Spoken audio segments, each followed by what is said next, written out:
अस्सलाम वालेकुम, बिस्मिल्लाहिर्रहमानिर्रहीम। डियर स्टूडेंट्स, कैसे हैं आप लोग? उम्मीद है कि आप सब घर पर खैरियत से होंगे। कल हमने बात की थी बेटा unit number 1 the human body पर। उसमें हमने सेल्स, टिश्यू और हमारे ऑर्गन सिस्टम जो हैं उसके बारे में पढ़ा था। आज हम बात करेंगे स्केलेटल सिस्टम की। स्केलेटल सिस्टम में आप सबसे पहले इमेजिन करें कि अगर आपकी बॉडी के अंदर बोन्स ना हों तो क्या आप लोग चल सकते हैं, भाग सकते हैं, लेट सकते हैं, बैठ सकते हैं, या फिर आप कोई भी गेम खेल सकते हैं। मतलब आप क्रिकेट नहीं खेल सकते, आप फुटबॉल नहीं खेल सकते हो।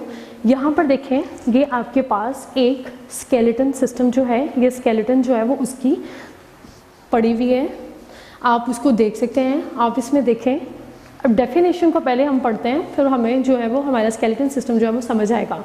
सबसे पहले है all the bones together make up the skeleton, कि तमाम बोन्स इकट्ठी मिलकर हमारा स्केलेटन जो है वो बनाती हैं। कि मतलब जब तमाम बोन्स इकट्ठी मिलती हैं तो हमारा स्केलेटन बनता है। स्केलेटन जो होता है ये ह्यूमन्स का या एनिमल्स का होता है, वो वाले एनिमल्स और ह्यूमन्स का जिनके अंदर बैकबोन या रीढ़ की हड्डी होती है। रीढ़ की हड्डी रखने वाले जानदारों में स्केलेटन सिस्टम जो होता है वो पाया जाता है। मतलब उनकी एक बॉडी पर फ्रेमवर्क होता है जिसके अंदर मुख्तलिफ किस्म के ऑर्गन्स जो होते हैं वो अपना काम कर रहे होते हैं, उसको हम स्केलेटन कहते हैं। आगे हम बात करते हैं इसके फंक्शंस की। हमारा जो स्केलेटन होता है वो कौन कौन से फंक्शंस जो है वो हमारे बॉडी के अंदर काम कर रहे होते हैं, या कौन कौन से फंक्शंस होते हैं वो चल रहे होते हैं। सबसे पहले है support, second movement, third protection, fourth production of red cells, fifth है स्टोरेज ऑफ मिनरल्स और सिक्स है एंडोक्राइन रेगुलेशन। सबसे पहले हम बात करते हैं सपोर्ट पे। हमारा जो स्केलेटन सिस्टम होता है ये हमें सपोर्ट प्रोवाइड करता है। सपोर्ट किस तरह से हमें प्रोवाइड करता है? हमारी जो बैकबोन होती है, इसमें जो स्पाइन होती है वो हमें सपोर्ट प्रोवाइड करती है, हमें बैठने में, खड़े होने में, चलने में। इसके बाद सेकंड है मूवमेंट। हमारा जो स्केलेटन सिस्टम होता है ये हमें मूवमेंट में हेल्प आउट करता है, हमें चलने में, भागने में हमें हेल्प करता है। Third one is protection.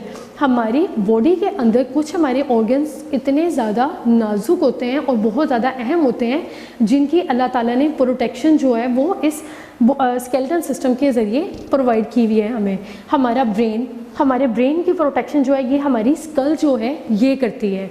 हमारा लंग्स, हमारा हार्ट, इनकी जो प्रोटेक्शन है, हमारा रिब केज, ये जो हमारी रिब्स होती हैं इसको हम रिब केज कहते हैं, ये हमारी जो हमारा हार्ट है और हमारे लंग्स हैं इनकी प्रोटेक्शन करते हैं। Next one is production of red cells. हमारी बॉडी के अंदर दो तरह के सेल्स होते हैं जो हमारा ब्लड जो है वो बनाते हैं, रेड ब्लड सेल्स और वाइट ब्लड सेल्स। इनकी प्रोडक्शन जो है ये भी हमारे स्केलेटन सिस्टम के अंदर होती है। Next one is storage of minerals. हमारे बॉडी के अंदर हमें मुख्तलिफ किस्म के मिनरल्स होते हैं उनकी ज़रूरत होती है। कुछ जो होते हैं मिनरल्स स्वेटिंग के ज़रिए या हमारे एक्सक्रीटरी सिस्टम के ज़रिए डिस्कार्ड हो जाते हैं, और जो हमारे मिनरल्स हमें ज़रूरत होती है हमारी बॉडी को वो हमारी बॉडी के अंदर हमारे जो स्केलेटल सिस्टम होता है इसी के ज़रिए स्टोर होते हैं। नेक्स्ट है एंडोक्राइन रेगुलेशन। हमारी बॉडी के अंदर जो हार्मोनल चेंजेस होती हैं वो भी इसी स्केलेटन सिस्टम की मदद से ही होती हैं। ये हमारा स्केलेटन सिस्टम था। अब हम बात करते हैं बेटा मसल्स पर। मसल्स, स्केलेटन जो होता है अकेला अलग से सेपरेटली काम नहीं कर सकता, इसको सपोर्ट प्रोवाइड करने के लिए हमारे मसल्स होते हैं वो हमारे स्केलेटन सिस्टम की मदद करते हैं। मसल्स की हम डेफिनेशन की तरफ आते हैं। Muscle is a tissue consisting of sheets और bundles of cells that are capable of contracting of produce movement. Muscles होते हैं ये सेल्स और टिश्यूज़ का एक बंडल्स होते हैं जो हमें मूवमेंट करने में हेल्प आउट करते हैं। आगे टाइप्स पर आते हैं। Types of muscles, there are 3 types of muscles, smooth muscles, cardiac muscles and skeletal muscles. Smooth muscles होते हैं ये हमारी बॉडी के अंदर हमारे होलो ऑर्गन्स जो हैं वो बनाते हैं। होलो ऑर्गन्स हमारी स्मॉल इंटेस्टाइन, लार्ज इंटेस्टाइन, हमारा स्टमक और ब्लैडर, ये सारे जो ऑर्गन्स होते हैं ये हमारे स्मूथ मसल्स जो हैं उनके अंदर आते हैं। Second one is cardiac muscle. Cardiac muscle हमारा हार्ट बनाता है। हार्ट के अंदर जो मसल्स यूज़ हुए होते हैं वो एक दूसरे के साथ अटैच होते हैं, ना कि हड्डी के साथ अटैच होते हैं। आपस में ये मसल्स ही एक दूसरे के साथ जुड़ते हैं और हार्ट की शेप जो है वो बनती है।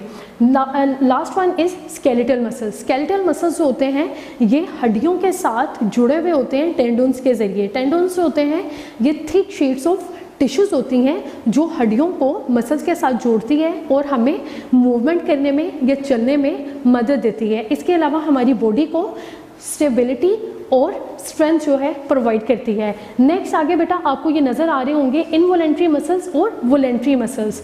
वॉलेंट्री मसल्स जो होते हैं ये आपके कंट्रोल में होते हैं, मतलब ये वो मसल्स होते हैं जब आप इन पे काम करना चाहें तो ये काम करते हैं, अदरवाइज ये रेस्ट करते हैं। इसकी सिंपल सी एग्जांपल है आपके स्केलेटल मसल्स के, आपकी मूवमेंट। आप जब चलना चाहें तो आप चलते हैं, आपका जब बैठने का मूड हो आप बैठ जाते हैं। ये आपके वॉलेंट्री मसल्स होते हैं। Involuntary muscles are those muscles that are not in your control. Involuntary muscles वो होते हैं जो आपके कंट्रोल में नहीं होते, ये ऑटोमेटिकली जो है वो वर्क करते रहते हैं। इसके एग्जांपल स्मूथ मसल्स होते हैं, मतलब आपका स्टमक, आपका हार्ट।